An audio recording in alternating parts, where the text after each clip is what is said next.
somos el equipo 3 y vamos a hablar acerca de la hipertensión pulmonar. Como definición tenemos que la hipertensión pulmonar pues, es una presión arterial pulmonar media, la cual va a ser mayor de 20 milímetros de mercurio en reposo. Esto hemodinámicamente y pues checado por medio de un cateterismo. Acá tenemos el lado pues, izquierdo, tenemos el de la Sociedad Española y del lado derecho tenemos el de American Heart Association. De esto dice que también según su límite superior, según la base de datos que tenemos, y su límite inferior con valor pronóstico va a ser de 2 unidades Wood. Entonces, en base a la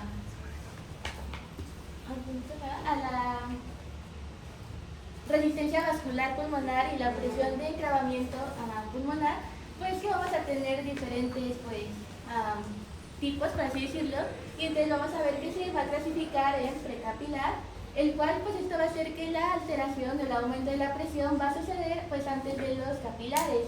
Normalmente pues va a ser en la arteria pulmonar. Tenemos la poscapilar, la cual en esta se va a deber a un aumento de la presión gracias a enfermedades del pues, corazón izquierdo. ¿Cuál es? Como provocaba hipertensión pulmonar. ¿Cuál tenemos?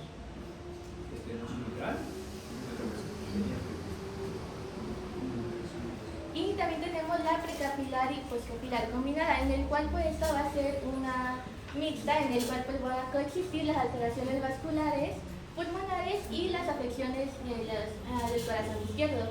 Y tenemos también durante pues, el ejercicio, en el cual pues en esta pues va a ser una pendiente de presión arterial pulmonar media entre el gasto cardíaco, entre reposo y ejercicio.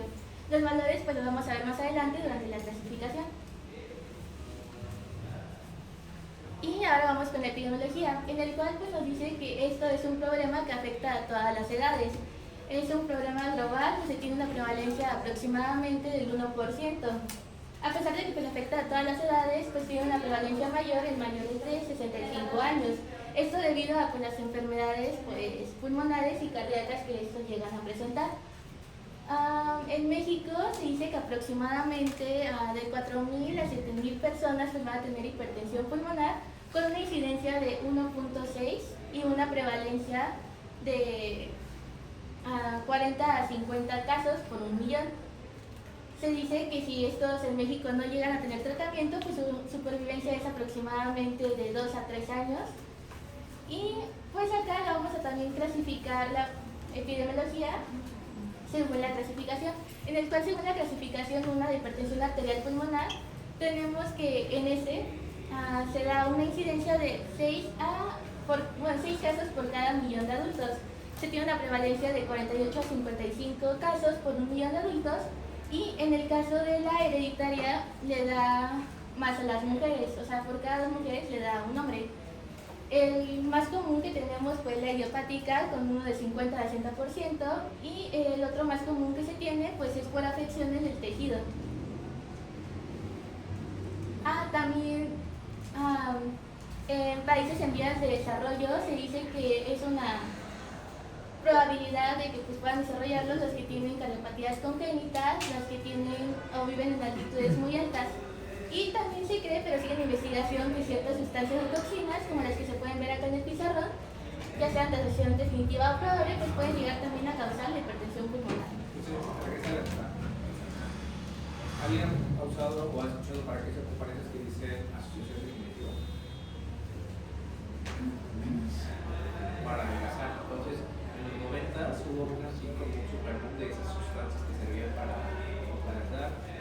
El dicho Ferrer estaban ocupando y se quedaron con hipertensión pulmonar, que no es reversible. Entonces, la que fue asociada a esas sustancias se quedaron irreversibles y se quedaron con la presión arterial pulmonar elevada por toda la vida. Con las nuevas sustancias que luego van saliendo, y si tengan pues obviamente estudios que las respalden realmente, porque hubo muchas cosas que no se llegaban a ver.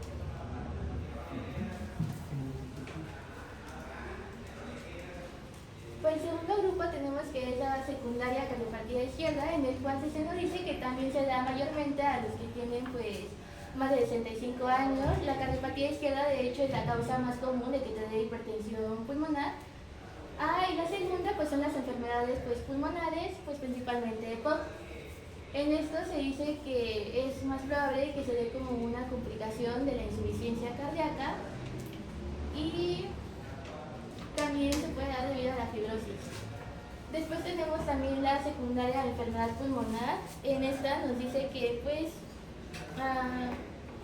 es frecuente pues en enfermedades pulmonares leves y de acuerdo pues como va avanzando la enfermedad pues que se puede llegar a presentar mal.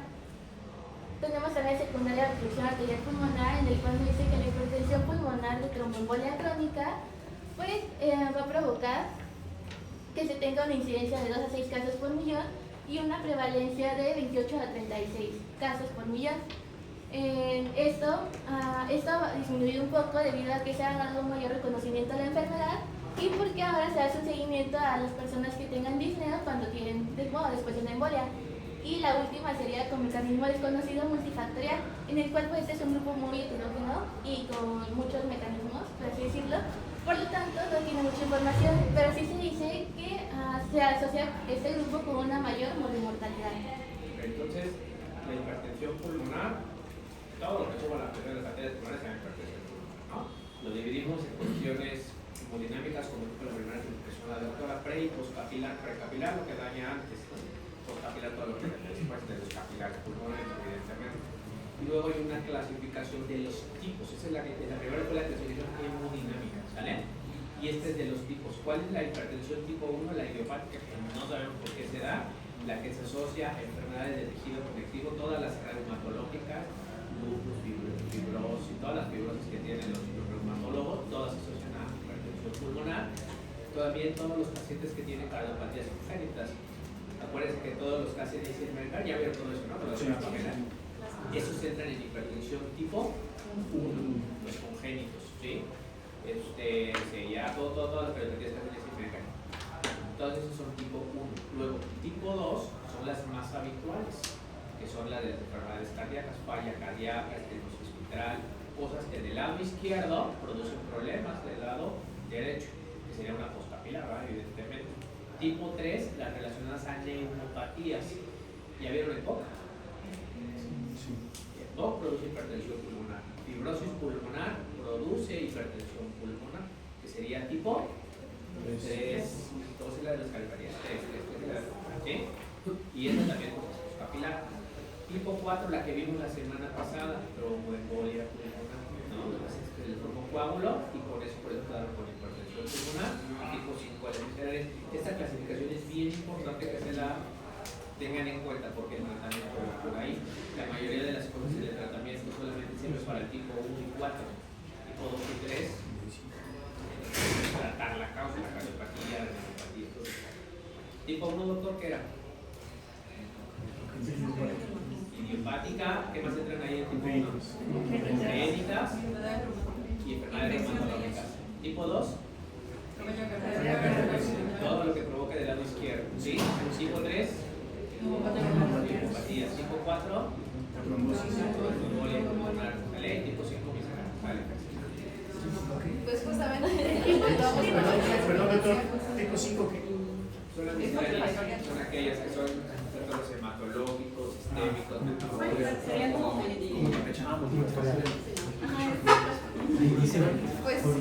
Pues justamente vamos a ver la clasificación clínica de esta hipertensión pulmonar y vamos a tener cinco grupos. El grupo 1 sería la cardiopatía arterial, hipertensión arterial pulmonar, que se da pues básicamente porque las arterias se vuelven más estrechas, rígidas y gruesas. El grupo 2 sería la hipertensión asociada a cardiopatías izquierdas, que se da pues porque estas cavidades izquierdas no bombean sangre de forma eficiente, por lo tanto hay un retorno sanguíneo hacia los pulmones y esto aumenta la presión. El grupo 3 sería la secundaria a enfermedades pulmonares y o hipoxia, o sea puede estar aumentado, disminuido o no la cantidad de oxígeno en la sangre. El grupo 4 son las asociadas a una obstrucción de las arterias pulmonares y el grupo 5 serían por causas multifactoriales o por causas desconocidas. Más adelante se van a desglosar cada una de ellas. Y también tenemos otra clasificación que es de acuerdo a sus valores hemodinámicos. Vamos a clasificarla en precapilar, postcapilar aislada y la mixta, que incluye ambas. Entonces primero, en todas vamos a tener una presión arterial pulmonar media mayor a 20 milímetros de mercurio. Habla Hablando específicamente de la precapilar, vamos a tener una presión de enclavamiento pulmonar menor o igual a 15 milímetros de mercurio y una resistencia vascular pulmonar mayor a 2 unidades Wood. Esta va a ser característica de afecciones hemodinámicas y afecciones de las arterias pulmonares, pero sin cardiopatías izquierdas significativas. La postcapilar aislada, vamos a tener una presión de enclavamiento pulmonar mayor a 15 milímetros de mercurio y esto nos va a sugerir una cardiopatía izquierda. Y también vamos a tener una resistencia vascular pulmonar menor o igual a 2 unidades Wood, que este va a ser el valor que nos va a poder ayudar a diferenciar si se trata de precapilar, combinada o postcapilar. Y la mixta, que vamos a tener aquí una presión de enclavamiento pulmonar mayor a 15 milímetros de mercurio y una resistencia vascular pulmonar mayor a 2 unidades Wood. Aquí pues obviamente vamos a tener el problema de las cavidades izquierdas y del problema de las arterias pulmonares.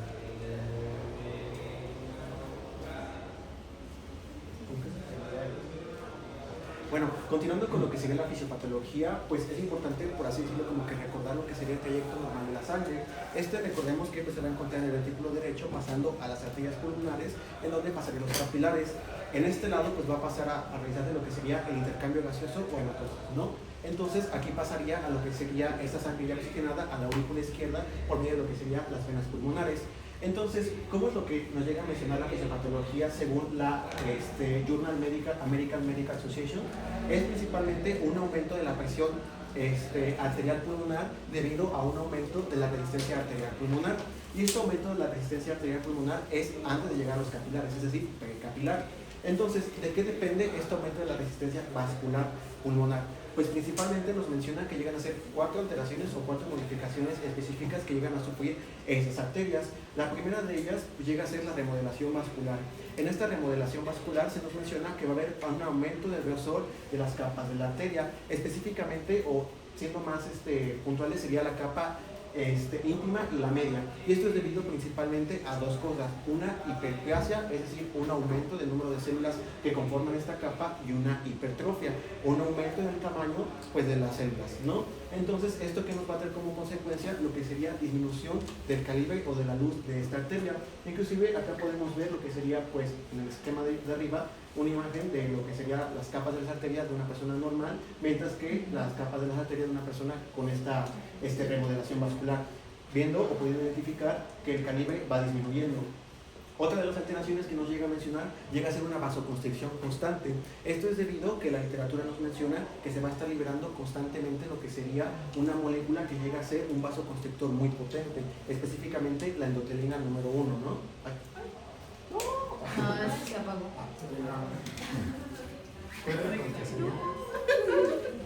No va a tener las 2 horas. No, eso está normal. A ver, otra vez repite lo de... Sí. La literatura nos mencionaba que se va a estar constantemente liberando ese vasoconstrictor que llega a ser la endotelina número 1. Entonces, por ejemplo, es una de las dianas terapéuticas en el tratamiento, la endotelina, puedo repetir que lo repitiera. Ajá. Entonces, aunado con lo que sería pues, la remodelación vascular, pues va a estar disminuyendo el calibre, ¿no? También se nos llega a mencionar que en etapas más avanzadas o en casos más graves vamos a encontrar la presencia de lo que sería lesiones plexiformes. Estas lesiones plexiformes, como podemos ver en la imagen o en el esquema de abajo, llegan a ser redes de canales vasculares pequeños que van a encontrar, por así decirlo, como que separados por lo que sería tejido fibroso. Y acá podemos ver que se encuentra, por así decirlo, como que separado del calibre, pero al ser una cosa pues va a estar haciendo como que más presión o más bulto, por así decirlo, sobre lo que sería la luz de esta arteria y por lo tanto disminuyendo su calibre, ¿no? Y también se nos menciona que va a haber un deterioro de la lámina elástica. Esto es debido pues, a las alteraciones anteriores que llegan a afectar a las paredes de las arterias, pues va a haber una fragmentación de esta lámina elástica, dándonos como resultado que pierda la capacidad de poder, pues por así decirlo, adaptarse a las necesidades del flujo que requiere el paciente en determinadas situaciones de su vida cotidiana, ¿no? Entonces, esto nos va a dar como consecuencia pues dos alteraciones principales: alteraciones pulmonares y alteraciones cardíacas. Hablando de las alteraciones pulmonares, pues principalmente va a ser una obstrucción o una obliteración de lo que serían las arterias. Va a haber una menor, por así decirlo, disponibilidad o una menor cantidad de intercambio gaseoso. Esa sería una. Otra, continuando con lo que serían las cardíacas, pues nos menciona que va a haber dos fases. la fase de compensación y la fase de fallo. En la fase de compensación nos menciona que debido a este aumento de la resistencia arterial pulmonar, el corazón va a requerir más fuerza para poder bombear la cantidad de sangre que bombeaba de manera normal. Entonces nos va a traer como consecuencia un aumento de la poscarga y un aumento de lo que sería el grosor de las paredes del ventrículo derecho o hipertrofia. Esto con el tiempo pues va a compensar este aumento de la resistencia pues arterial pulmonar, pero pues va a, por así decirlo, como que terminar fallando, por así decirlo. Esto es debido a que pues la resistencia que están haciendo las arterias pulmonares, pues no va a ser, el corazón no va a ser lo suficientemente fuerte para en algún momento vencerlo. Entonces esto nos va a dar como consecuencia que se dilate y que falle. Recuerde que el ventrículo derecho está hecho para tener sobrecarga de volumen y lo hace bastante bien, pero la sobrecarga de presión le va muy mal. Y al nivel del ventrículo izquierdo, el ventrículo izquierdo tolera muy bien la sobrecarga de presión hipertrofiándose, pero la sobrecarga de volumen como una insuficiencia aórtica le va muy mal. Entonces, aquí que hay una sobrecarga de presión, el ventrículo derecho lo tolera muy mal. Al principio se puede hipertrofiar, pero la verdad es que un poco, más allá de 4 milímetros, no alcanza a hipertrofiarse y una se falla derecha. Ok, bueno, ya hablando de la etiología, pues la hipertensión pulmonar es una enfermedad grave y progresiva que va a estar caracterizada por el aumento anormal de la presión de las arterias pulmonares. Esto como consecuencia de enfermedades trombóticas, pulmonares o cardíacas. La etiología se clasifica en 5 grandes grupos según su causa, desde el grupo 1 que va a ser la hipertensión arterial pulmonar hasta el grupo 5 que va a ser multifactorial. Más adelante se los voy detallando. Como bien se los mencionaba en el grupo 1, el problema principal va a estar dado en las arterias pulmonares, esto generando que el lumen de la arteria se vuelva un poco más estrecho y obviamente va a haber un engrosamiento de las paredes. Esto puede ser, como consecuencia puede ser idiopática, se mencionaba que no había una causa aparente, pero va a ser una de las más frecuentes. Puede ser hereditaria debido a mutaciones genéticas, o por ciertas enfermedades como enfermedad del tejido conectivo, infección por VIH, cardiopatías congénitas o por sustancias como drogas o toxinas. Respecto al grupo 2 y el grupo 3, el grupo 2 pues va a estar dada por una enfermedad cardíaca izquierda y el grupo 3 por enfermedad pulmonar o hipoxia. En la enfermedad cardíaca izquierda se mencionaba que se produce por una insuficiencia cardíaca izquierda, obviamente va a haber una presión, lo que va a generar un aumento en la circulación pulmonar. Va a haber una disminución diastólica y también se puede dar por enfermedades vasculares. Con respecto a la hipertensión pulmonar asociada a enfermedades pulmonares o hipoxia, va a haber una disminución del oxígeno, lo que va a generar un aumento en la presión pulmonar. Y las causas principales va a ser el EPOC, fibrosis pulmonar y apnea obstructiva del sueño. Ya en el grupo 4, hipertensión pulmonar tromboembólica crónica, se debe, pues bien lo dice el nombre, por trombos que van a obstruir el flujo sanguíneo en las arterias pulmonares. Y el grupo 5 que va a ser multifactorial debido a trastornos como hematológicos, sistémicos y metabólicos o por otras como la insuficiencia renal crónica.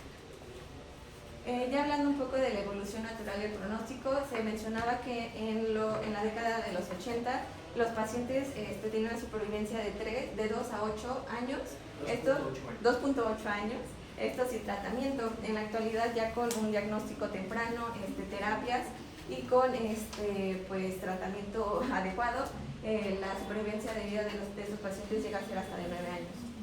Actualmente se mencionaba que la supervivencia era del 92.2 en el primer año, del 80.6 en el tercero y del 68.5 en el quinto año. Ya hablando un poco de la evolución natural de la enfermedad, se mencionaba que primero va a haber un remodelado vascular. Esto se debe al cambio que va a generar en la circulación de las arterias pulmonares. Como bien se les mencionaba, va a haber el lumen se va a hacer estrecho y pues obviamente va a haber una proliferación y un engrosamiento de las paredes de la arteria pulmonar. Esto va a generar un aumento en la resistencia vascular pulmonar, obviamente dificultando el flujo sanguíneo, por lo que va a generar una hipertrofia del ventrículo derecho y va a terminar dilatándose y fallando. Y pues por último va a haber una progresión, como es la insuficiencia ventricular derecha, que es la principal causa de muerte en estos pacientes. Entonces, obviamente ya ven que el pronóstico es malo, ¿no? Depende mucho de los tipos, evidentemente, pero eso en general el doctor ahorita es más asociado a la hipertensión tipo 1 o la idiopática. Afortunadamente esta es la menor, las más frecuentes que hay muchas operaciones pulmonares asociadas a causas izquierdas, que el pronóstico es regular son, pero en esta, que es la tipo 1, es la que más Bueno, ahora yo les voy a hablar acerca del cuadro clínico de la hipertensión pulmonar, es decir, qué síntomas va a presentar el paciente y qué signos vamos a hallar en la consulta. Ok, primero tenemos que empezar diciendo que el gran reto de esta enfermedad es que sus síntomas iniciales suelen ser inespecíficos y de inicio insidioso. El síntoma más presente y el más importante cardinal va a ser la falta de aire, es decir, la disnea. Esto principalmente después de hacer un esfuerzo físico. Es tan común que hasta el 98% de los pacientes reportaron esta disnea en el momento que fueron diagnosticados. Junto con esta falta de aire también se le acompaña otro síntoma que es la fatiga extrema o agotamiento muy rápido en actividades cotidianas. Ok, aquí tenemos un diagrama que representa que a medida que la enfermedad avanza y la falla del ventrículo derecho va aumentando y empeorando, estos síntomas suelen aparecer en un esfuerzo mínimo o incluso estando en reposo. Ok, ya en la etapa más avanzada, en la etapa más complicada, el cuadro clínico cambia. Aquí se va a presentar lo que es el síncope, que son los desmayos o presíncope, casi desmayos, frecuentemente durante o después de hacer un esfuerzo físico. También se va a encontrar dolor torácico acompañado de palpitaciones. También podemos encontrar bendopnea, que es la sensación de falta de aire al inclinar el torso hacia adelante. El paciente nos va a mencionar que le falta el aire cuando se amarra las agujetas o cuando se agacha a levantar algo. También podemos encontrar otro síntoma que es la congestión, como son las náuseas y la distensión abdominal inducidas por el ejercicio. Pues el síntoma que vote es La disnea. ¿no? Entonces, lo más frecuente, ya comentaron en algunos análisis, es más habitual es en mujeres jóvenes. Entonces, una mujer joven ya que tiene que le falta el aire es porque luego debe de prender toda la cabeza en la cara y no es normal, ¿no? Lo puedes esperar en una persona con adulto mayor o alguien que por el peso no es el óptimo, pero en una casi siempre son mujeres jóvenes y si es una cara que tenga distancia es lo que te debe dar, ¿no? Antes podía subir por ser piso de escaleras y ahora a la mitad ya me quedo. Ese deterioro no es adecuado. El presíncope casi siempre se da por hipoxia, no llega a tener que hacer algo de ejercicio, suben las escaleras, nos obligan a subirla y cuando suben caen hipoxia. Okay. Físicamente, a medida que el ventrículo derecho y el lado derecho del corazón falla, van a haber datos clave de retención de líquidos, como va a ser la distensión, la hinchazón de piernas, que es el edema de miembros inferiores, la acumulación de líquidos en lo que es el abdomen, que es la ascitis, el hígado agrandado, que es la hepatomegalia, y una distensión de las venas del cuello, que son la distensión yugular. A su vez también se va a encontrar signos de palidez, extremidades frías y cianosis en lo que son la boca y dedos. Ok, en la exploración física con el estetoscopio, es decir, en la auscultación, los hallazgos suelen ser sutiles al principio, pero el más predominante va a ser el segundo ruido cardíaco fuerte y acentuado. Está presente en el 90% de los pacientes y en etapas más avanzadas de esta enfermedad vamos a tener un tercer ruido cardíaco derecho o un soplo de regurgitación tricúspide. Y por último, pero no menos importante y que no puedo dejar pasar, va a ser el cuadro clínico de síntomas raros, que estos son específicamente causados por la distensión de la arteria pulmonar. Cuando se distiende esta arteria va a empujar estructuras vecinas del tórax, como por ejemplo va a provocar ronquera o disfonía por compresión del nervio laríngeo de las cuerdas vocales, conocido como síndrome de Ortner. También puede encontrarse sibilancias, tos o infecciones pulmonares, esto va a ser por la compresión de los bronquios, o dolor torácico tipo angina por la compresión de las arterias coronarias izquierdas. Y pues en conclusión, el cuadro clínico de la hipertensión pulmonar empieza con una simple fatiga o disnea de esfuerzo, que frecuentemente se puede confundir con una falta de ejercicio, una mala condición física o incluso asma, pero que si se ignora podemos llegar y puede terminar en una insuficiencia cardíaca derecha evidente, con importante edema y una evidente ascitis, síncope, que son desmayos, o una severa limitación funcional. Entonces no tenemos que subestimar una disnea, porque un buen diagnóstico cambia el pronóstico. Bueno, pues ya, no puedo decir Mariana todo, pero pues ya nada más está aquí en la exploración física, pues que que vamos a encontrar, como dijo Mariel, es la disnea, la taquipnea, la cianosis cerebral periférico mixta, que en su ya lo mencionó, pues Yo la es que llevar por el doctor Adriano, pero en la inspección, ¿cómo cree que deberían el tórax en un paciente con hipertensión pulmonar? Puede haber levantamiento parasternal derecho, ¿no? Que crece estas partes. En la palpación, aquí ya puso la doctora, han escuchado hablar, o sea, han visto, puede haber algo de soplo cuando hay, por ejemplo, un esposos agregados, por ejemplo, en la sella, ¿no? Si tienes el tipo 1, pues bueno, pueden escuchar el soplo de la cardiopatía. Pueden llegar a percibir el segundo ruido. Hay una triada que se llama triada de Chávez, que es el percibir el segundo, la arteria pulmonar grande. Entonces cuando ustedes van percibiendo a ver hacia dónde empieza, lo normal es que ya saben que es prácticamente parasternal, pero en esos pacientes más para acá. Ponen el dedo y ahí sienten el segundo ruido palpable, y la triada es la tercera, y la tercera es lo que mencionó la exploración física, de escuchar ahí el segundo ruido reforzo.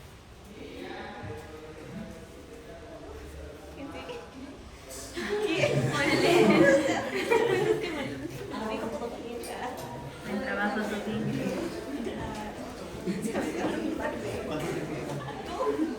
Y bueno, el diagnóstico va a consistir en, primero, confirmarlo ante la sospecha, ¿no? Clasificar también la causa de la hipertensión arterial y pues determinar su gravedad. Ahora, se menciona que pues para esto necesitamos la elaboración de una historia clínica completa, exploración física como ya vimos anteriormente, también la realización de una biometría hemática, radiografía de tórax, electrocardiograma por supuesto, y esto principalmente cuando se nota pues el síntoma principal, que es la disnea.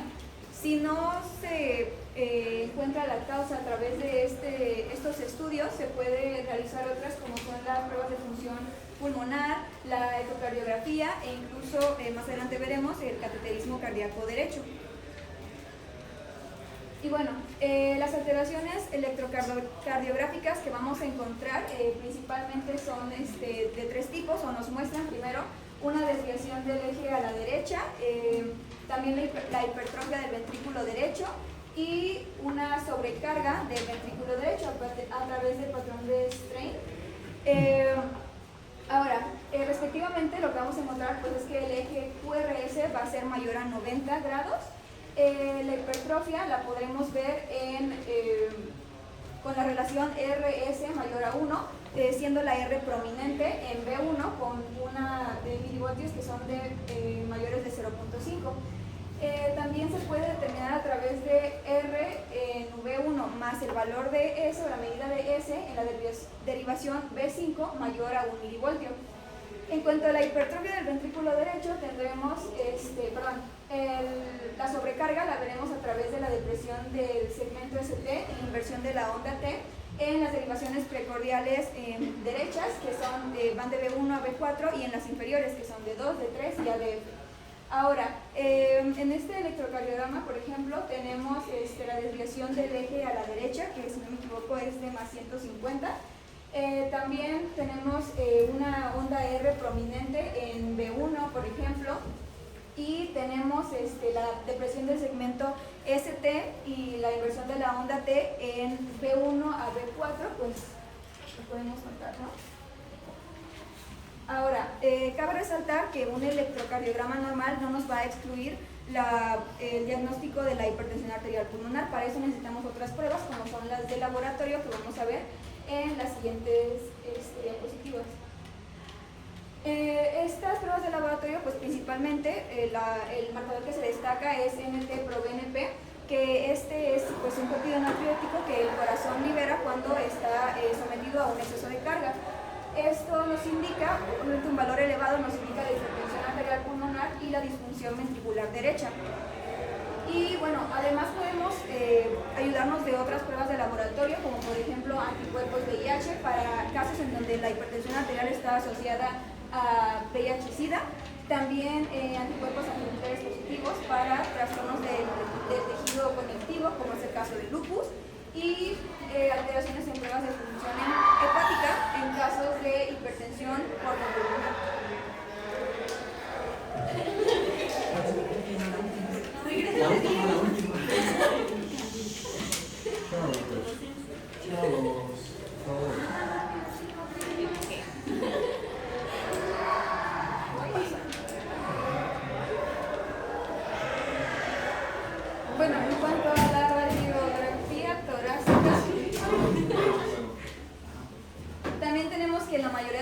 pacientes los hallazgos van a ser anormales, en el 90% de los pacientes. Y para ello lo que vamos a encontrar son principalmente la alteración de la silueta cardíaca en forma de, por ejemplo, botella de agua, que esto se da debido a la dilatación del corazón derecho y a la dilatación también de la arteria pulmonar. Además de que en ocasiones se pueden observar pérdidas de vasos periféricos. De hecho, en la imagen B podemos ver una dilatación de la arteria pulmonar, así como la pérdida de los vasos periféricos. Y también podemos encontrar, en la C, tenemos también la pérdida de este espacio retroesternal, que pues debería haber un espacio ahí, pero no lo está por la dilatación precisamente del ventrículo derecho. Y podemos encontrar otras alteraciones que están relacionadas a las causas de la hipertensión, causas subyacentes, como por ejemplo signos de cardiopatía izquierda o congestión pulmonar y signos de enfermedad pulmonar, que pues ya vimos que muchas de ellas forman parte de los tipos de hipertensión, ¿no?, que ya mencionamos. Ahora, la ecocardiografía también, pues independientemente de las causas subyacentes de la hipertensión, podemos encontrar esta sobrecarga del ventrículo derecho, esta disfunción, la cual en la ecocardiografía vamos a observar una morfología del corazón derecho e izquierdo, pues si está realizada correctamente podremos observarla.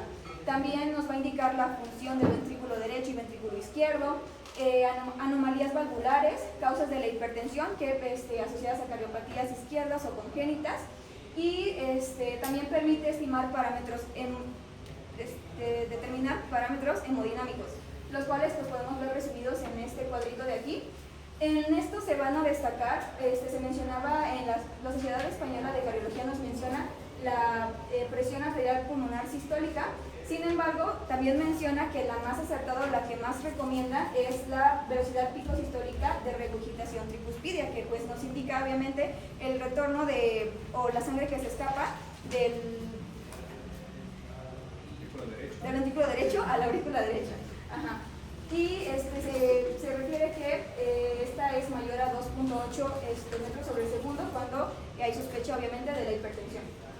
Cuando hay más de 2.8 de ese gradiente de tricuspidia, como nuestro, así decir, este paciente tiene hipertensión pulmonar.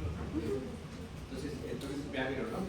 Primero, pues historia clínica que le llame la atención esa parte de la disnea, ¿no? Factores de riesgo, ya han ido viendo ahí. Y lo mínimo, pues electrocardiografía, radiografía de tórax. Y ya con el ecocardiograma, pues la realidad es que ya la dosis llega a ser mucho más alta. Obviamente el eco pues, no es invasivo, es de la cabeza del paciente, no necesita preparación, eso es un estudio relativamente económico y entonces es el estudio que se requiere después de cuando hay una sospecha ya de hipertensión pulmonar, porque con todo lo demás puedes saber que esa disnea puede ser pulmonar, ¿no? Si ven fibrosis pulmonar, si ven en el electro algo ahí, ya van orientados y ya con el eco van confirmando el diagnóstico.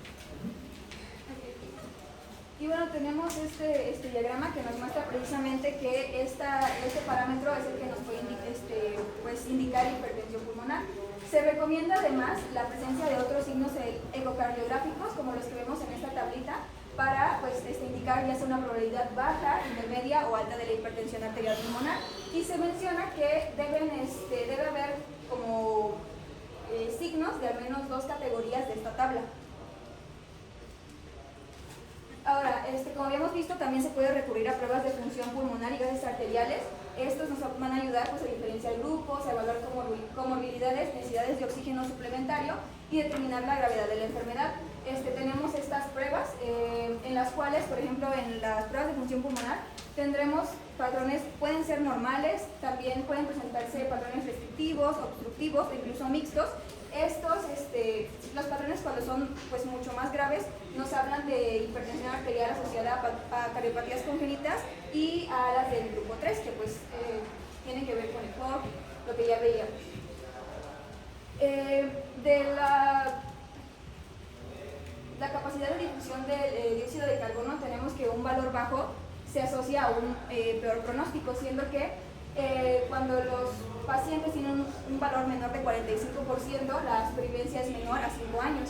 Además, los valores arteriales, la presión parcial de oxígeno puede estar normal o levemente reducida y la de dióxido de carbono puede estar más baja de lo normal por hiperventilación alveolar o en casos raros puede estar alta por hipoventilación, y se menciona que precisamente esta hipoventilación puede ser la causa misma de la hipertensión arterial pulmonar. Ahora, también se puede recurrir a dosimetría o polisomnografía nocturnas cuando se sospecha de trastornos respiratorios del sueño. Y bueno, la prueba final es el cateterismo cardíaco derecho. Esto pues es la prueba más óptima para diagnosticar, y ya que nos da diferentes variables, además de nos permite calcular otros parámetros. Las indicaciones son evaluación hemodinámica de candidatos a trasplante pulmonar o cardíaco, y también la evaluación de cortocircuitos cardíacos congénitos. Las contraindicaciones son presencia de trombo o tumor en el corazón derecho, implante reciente de marcapasos, válvula cardíaca derecha mecánica, triclip, que es también como un recambio de la válvula tricúspide, e infección aguda. Y bueno, como vemos, tenemos diferentes parámetros que podemos tomar, y esta es una medición pues más directa, por lo tanto es pues más exacto.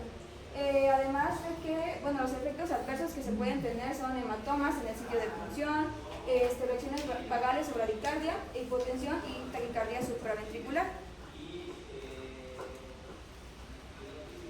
Entonces, el cateterismo a veces es el estándar de oro, ¿no? Porque así sí mide la presión del pulmón, puede medir, o sea, la única manera de medir la presión arterial pulmonar media es ahí.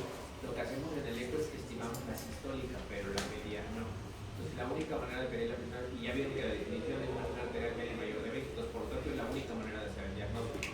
Además, te ayuda a medir las unidades BUC y además la presión de enclavamiento. Entonces, por esto puedes clasificar qué grupos, ¿no? Y lo más algo muy importante es que dependiendo de esto, es que tú vas a ver si estos pacientes son respondedores a calcio antagonista.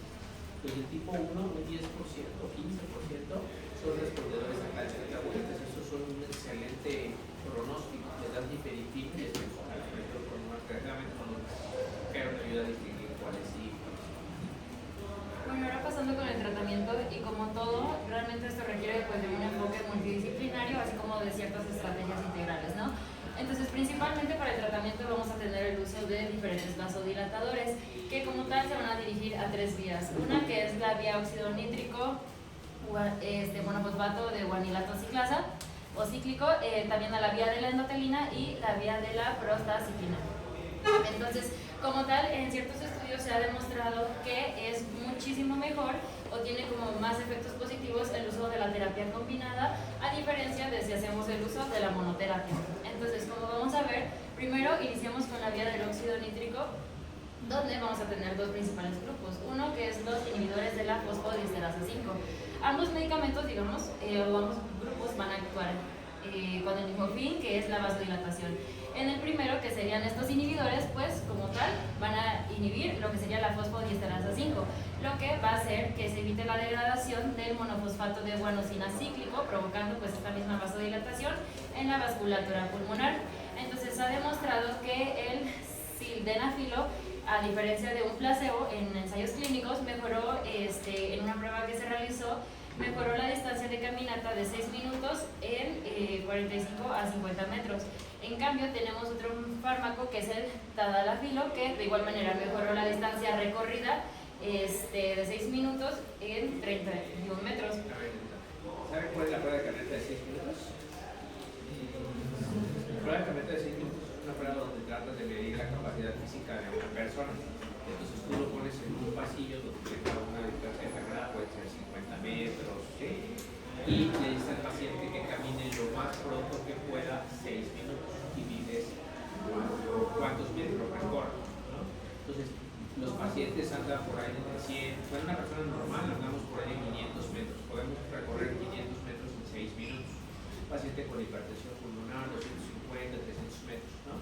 Y tú les das tratamiento, les mejoras, les das el tratamiento y les pones en la caminata y mejoran los tratamientos de la doctora, entre 45 y 50 minutos. Más que quiere decir que tiene más capacidad física porque puede recorrer más cantidad de metros en la misma unidad de tiempo, ¿no? Que son los 20 minutos. Ustedes saben cómo se descubrió, ahora no sé si recuerdan, esa cuestión de que justo, ¿no? El Viagra, el sildenafilo se creó para hipertensión pulmonar, ¿no? Para eso se creó a través de la vía que estamos presentando por la fisiopatología. Pero Después se encontró que también servía para disfunción eréctil y obviamente Pfizer se hizo millonario, ¿no? Fue el tercer medicamento más vendido en la historia. Pero todo se creó para esto. Y continuando con el otro grupo, tenemos los estimuladores de la guanilato ciclasa solubles, que pues como ya se los mencioné, llevan a lo mismo, a provocar vasodilatación mediante el aumento pues de la producción de este monofosfato. Entonces en este caso tenemos el Riociguat, que de igual manera en una prueba mejoró tanto la clase funcional de la OMS, así como la distancia de caminata, y redujo también la resistencia vascular pulmonar.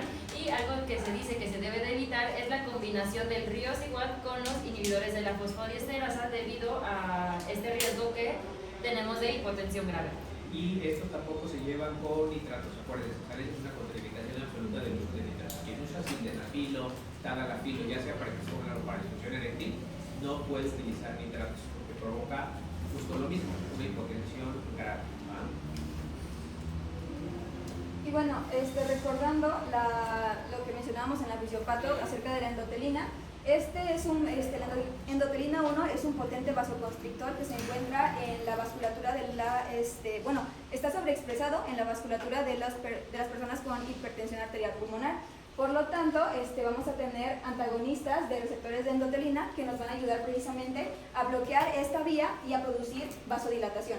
Dentro de estos fármacos tenemos el Bosentan, Ambrisentan y Macitentan, en los cuales, pues igual en estudios se demostró que se mejora, por ejemplo, en el caso de Bosentan, la distancia de caminata y la clase funcional de la OMS. En el caso de estos dos medicamentos, el tiempo hasta el empeoramiento clínico, y el Ambrisentan igualmente mejoró la distancia de la caminata. Ahora, algo importante es que estos fármacos son altamente teratógenos, por lo tanto se requiere una prueba de embarazo antes de iniciar el tratamiento y cada mes durante su uso. Ahora tenemos otro tipo de tratamiento que van a ser las prostaciclinas. Estas igual van a ser un potente vasodilatador, por lo tanto nos van a ayudar a disminuir la resistencia vascular pulmonar. Estas se forman normalmente en las células endoteliales pulmonares, y pues en estos pacientes lo que necesitamos es administrar fármacos que ayuden a la activación de esta vía de las prostaciclinas. Entonces tendremos el fármaco epoprostenol, que va a ser el fármaco que se va a utilizar principalmente debido a que está comprobado que reduce la mortalidad en estos pacientes. Otro fármaco que también tenemos es el treprostinil, que nos va a ayudar a mejorar los síntomas clínicos y también las capacidades funcionales de las personas, ya que está comprobado con la prueba de caminata de 6 minutos. Y también tenemos el Selexipag, que bien no es una prostaglandina, pero nos va a ayudar a reducir el empeoramiento clínico. Ahora, es importante mencionar que este tipo de fármacos no se debe de suspender o bajar la dosis de manera brusca, porque nos puede dar un efecto de rebote, que es que en estos pacientes se produzca una vasoconstricción aguda y por lo tanto pues empeore el cuadro clínico. Bueno, ahora pasando ya con la última parte del tratamiento, se dice que para aquellos pacientes que no son vasoreactivos, principalmente debemos de iniciar con lo que serían medidas generales en todo el curso de la enfermedad, tanto como sería apoyo psicosocial, oxígeno si es necesario, así como rehabilitación. Entonces vamos a tener dos grupos, uno que son los pacientes sin comorbilidad, y otros pacientes con. Entonces, primero, los que no tienen esta comorbilidad, vamos a estratificarlos en 3 riesgos. Los primeros de bajo o intermedio, y por otro lado tenemos los de alto.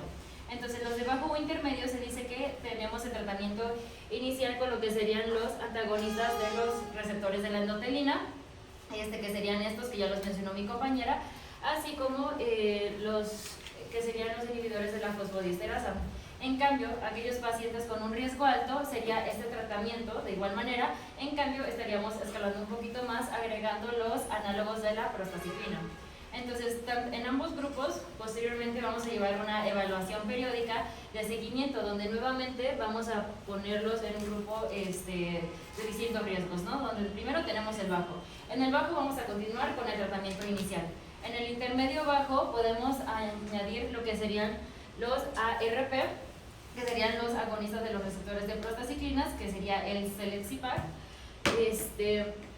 o también podríamos cambiarlo por un inhibidor de la fosfodiesterasa. Por otro lado, tenemos los que serían de intermedio alto o también alto, donde ya se dice que vamos a añadir otro grupo de fármacos, ya sea vía intravenosa o subcutánea, y también deberíamos evaluar lo que sería el trasplante pulmonar. Muchas veces es cardiopulmonar, lo que tiene que ver con el pulmón, y que en México creo que es el caso de toda la historia. Y por otro lado, pues ya tenemos el otro grupo de pacientes donde se dice que pues el tratamiento inicial pues es vía oral y va a ser con los inhibidores de la fosfodiesterasa o pues con estos antagonistas de los receptores de la endotelina. Entonces el tratamiento, perdón, este es para tipo 1, ¿sale? Solo es para tipo 1, presión arterial pulmonar. Y finalmente pues vamos a llevar lo que sería la evaluación periódica del seguimiento, así como pues el tratamiento individualizado, ya que algo si bien se ha mencionado es que existe muy poca evidencia clínica en lo que sería en este tipo de pacientes. Y solamente para grupo 4 está considerado que es el hipertensión, el triosigual, ni las unidades de fosfodiesterasa, ni los clientes, solamente el igual para grupo 4 y todos los demás tratamientos que acaban de usar las doctoras solamente para grupo 1. ¿Vale? Grupo 2, que sería cardiopatía, pues hay que tratarle la cardiopatía. Grupo 3, hay que tratarle la neuropatía. ¿Dudas? Bueno, no con respecto al tema, pero sí de la cuestión del examen. Okay. ¿Ya no tiene nada de endocarditis que les toca? Sí vienen. Sí, para que vean los primeros 5 diapositivos de lo que sea. El ADN ahorita. El examen, bueno, el doctor Adrián mañana voy a verlo y platico, no sé si vamos a hacer uno solo o uno y uno. Ok, voy a platicar y esta semana le digo. Gracias.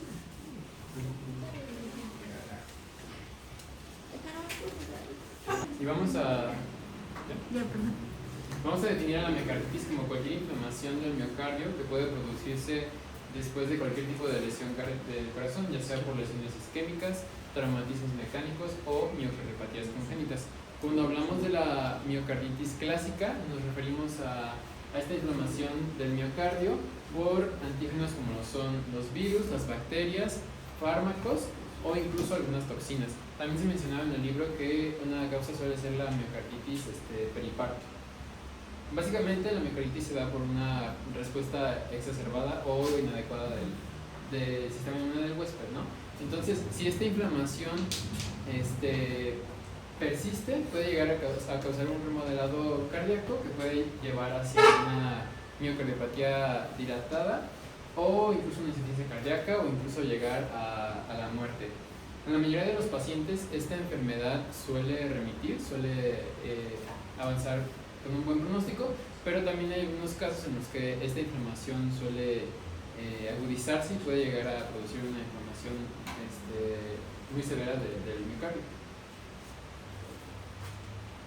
Ahora, hablando de la epidemiología, el libro menciona que en 2019 hubo alrededor de 713,000 casos a nivel mundial, con una incidencia de 9.2 casos por cada 100,000 habitantes, y también se menciona que hubo cerca de 32,000 muertes. La miocarditis es una enfermedad, si bien importante, porque va a ser frecuentemente la causa de una insuficiencia cardíaca y también muerte y discapacidad.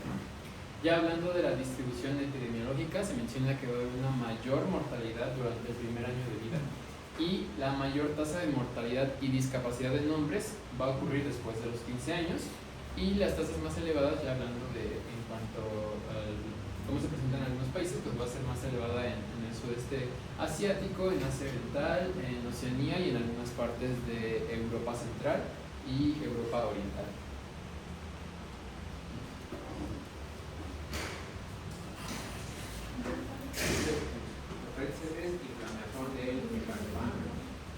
Y bueno, el libro mencionaba que existen algunos factores etiológicos específicos. Entonces la miocarditis se va a dar más que nada cuando la persona o el paciente se expone a alguna infección por alguno de esos virus que aparecen aquí. Los más comunes actualmente son adenovirus, el B19 virus, que es de la familia de los parvovirus, y el citomegalovirus, etcétera, ¿no? Los siguientes, también de la gripe, etcétera. Después de adaptar la se llama SARS-CoV-2, ¿no? Entonces, muchos de los casos que vimos en 2020-2021 de miocarditis, evidentemente por SARS-CoV-2, pero la causa número 1 entonces es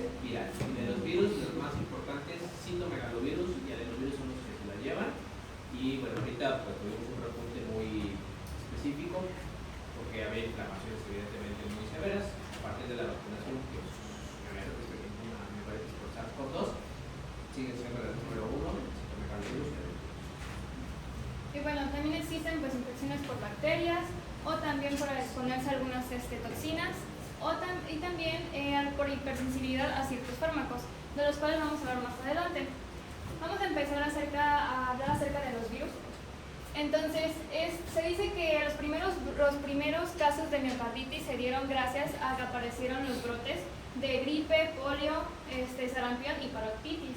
Entonces, como ya mencionó el doctor, pues la causa viral es pues la causa más común, ¿no?, en miocarditis. También depende de la geografía, o sea, de dónde se encuentra el paciente, y también la temporada. Bueno, temporalidad me refiero a la época en donde hay pues más brotes de ciertos tipos de virus, ¿no? Por ejemplo, en esta línea del tiempo vemos que el enterovirus y el virus de la gripe en los 50 era lo más común. En los 70 empezó por citomegalovirus. En 1980 empezó en VIH, y algo importante aquí es que la mayoría de los casos de miocarditis en VIH se descubrían en pacientes que ya habían fallecido. Actualmente, debido a que ya existen ciertas vacunas para prevención o para regular la calidad de vida de estos pacientes, pues se ha ido disminuyendo la miocarditis. Perdón, ha aparecido más la miocarditis. Y también tenemos que los virus más comunes son los adenovirus, el parvovirus, y bueno, aquí tenemos también el SARS-CoV-2, que sería del COVID, que se dice que este también afecta mucho a nivel cardíaco, pero actualmente no se sabe el mecanismo fisiopatológico por qué se da esta lesión miocárdica. También se dice que si hay una mayor cantidad pues, de miocarditis, una miocarditis de tipo más grave, pues puede haber disfunción ventricular y pues da un peor resultado en el seguimiento del paciente.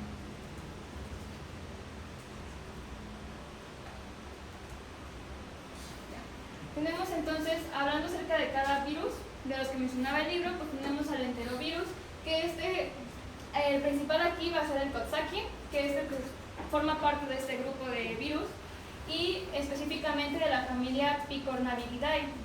Este es un virus lítico que no va a tener envoltura, va a tener una cadena simple de ADN, y esta va a ser positiva, de 7.4 kilobases. También los importantes que causan pues, miocarditis son principalmente el Coxsackie B3 y el ecovirus. Estos se detectan más que nada en miocarditis gracias a la PCR en un 15 al 30% de los pacientes que presentan miocarditis, ¿no? Tenemos que su entrada al organismo es a través de la vía aérea y también por el sistema gastrointestinal, gracias a un receptor Coxsackie adenovirus. Comparten el mismo receptor prácticamente entre enterovirus y adenovirus, ocupan el mismo para entrar. Y ya que una vez que entra al organismo puede causar estas afecciones sistémicas, como meningitis, erupciones cutáneas, enfermedad respiratoria aguda, meningitis esquelética y pues lo importante aquí, miocarditis, ¿no? Tenemos también el adenovirus, que ese también va a ser un virus sin envoltura. Como ya mencioné, ocupa igual el receptor Coxsackie adenovirus, que lo ocupa pues para entrar. Y los tipos de adenovirus que ocupan este tipo de receptor son el tipo 2 y el tipo 5. Estos adenovirus van a usar integrinas igual para poder pues llevar a cabo su fisiopatología, ¿no? Este virus tiene un ADN de doble cadena, a diferencia del Coxsackie, que tiene una simple, solo una, y ese se va a encontrar más que nada en la superficie de la mucosa. La incidencia de miocarditis que se da cuando hay infección por adenovirus es del 2 al 23%, y pues prácticamente aquí está una imagen sobre pues, las características de este virus, ¿no?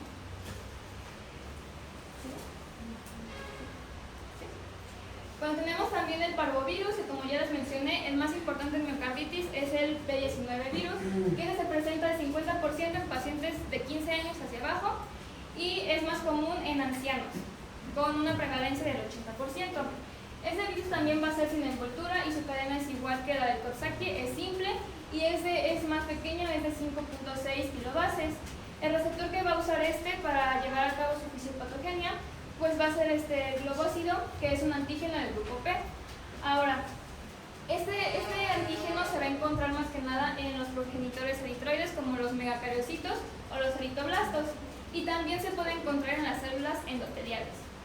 Entonces, aquí el diagnóstico para encontrar pues, este parvovirus en miocarditis se da a través del análisis inmunohistoquímico. Algo importante de este virus B19 es que solamente se puede presentar más en humanos, por así decirlo, y se cree que la vía de entrada es respiratoria. Es el único reservorio, por así decirlo.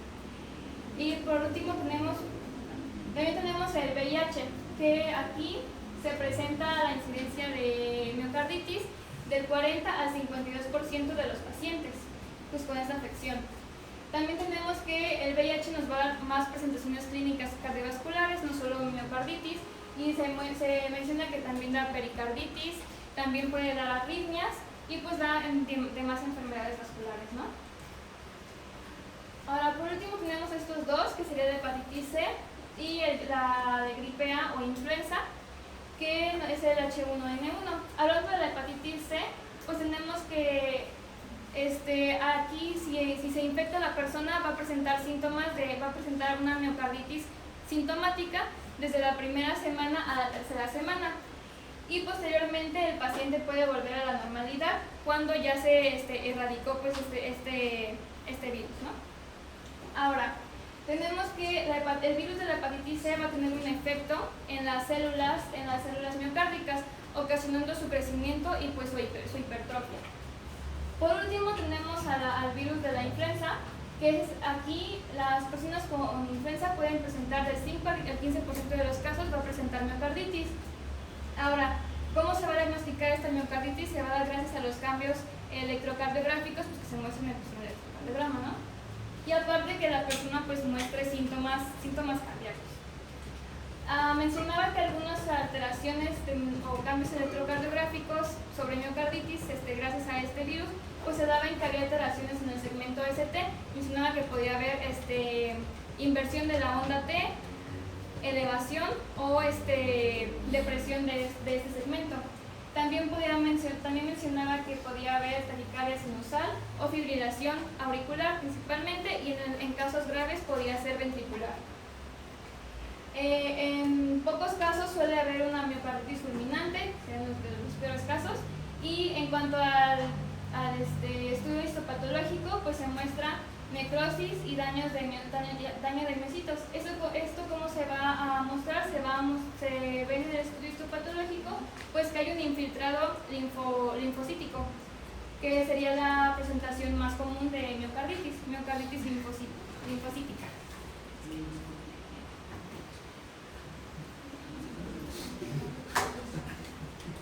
Y bueno,